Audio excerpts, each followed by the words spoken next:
آج دل بہت دکھی ہے، لیکن پھر بھی گھبرانے کی ضرورت نہیں۔ اللہ تعالیٰ ہمیشہ عمران خان کا حامی و ناصر ہوگا، اور ہم عوام عمران خان کی ہر طرح سے مدد کریں گے، یہ ہمارا وعدہ ہے۔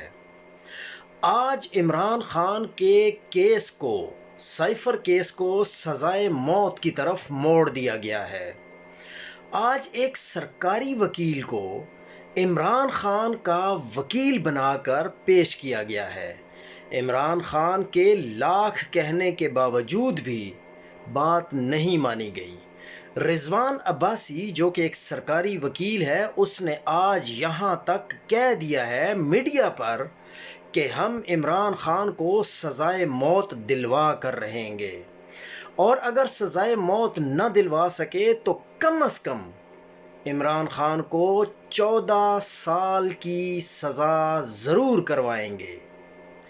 ان کا پلان یہی ہے کہ عمران خان کو جیل میں رکھنا ہے اگر سزائے موت نہ بھی دے سکے، کیونکہ اب عوام یہی دیکھ رہی ہے کہ عمران خان جیل میں ہے، تو اب چھوڑنا تو انہوں نے ویسے بھی نہیں ہے، عوام بھی کچھ نہیں کر رہی، تو عمران خان کو اسی طرح جیل میں رکھا جائے گا اور 14 سال کے لیے اندر ڈال دیں گے۔ 14 سال کے بعد کیا رہ جائے گا؟ اس وقت تک ہو سکتا ہے کہ لوگ بھول بھی جائیں، لیکن یہ وقت سونے کا نہیں ہے، یہ وقت آرام کرنے کا نہیں ہے۔ یہ عمران خان کو کسی بھی قیمت پر آزاد نہیں کریں گے۔ ہم اپنی الیکشن کمپین میں مصروف ہیں۔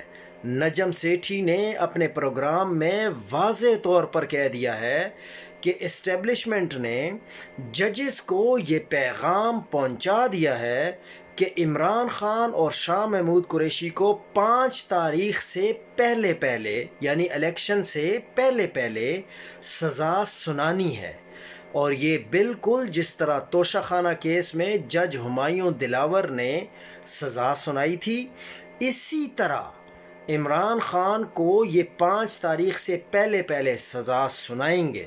پھر اس کے بعد اپیل ہوگی، ایک پروسیس ہوگا جو کہ پھر اسلام آباد ہائی کورٹ میں جائے گا، پھر سپریم کورٹ میں جائے گا۔ لیکن آپ لوگ جانتے ہیں کہ اسلام آباد ہائی کورٹ میں کون بیٹھا ہے اور سپریم کورٹ میں کون بیٹھا ہے۔ فیصلہ آپ نے خود کرنا ہے۔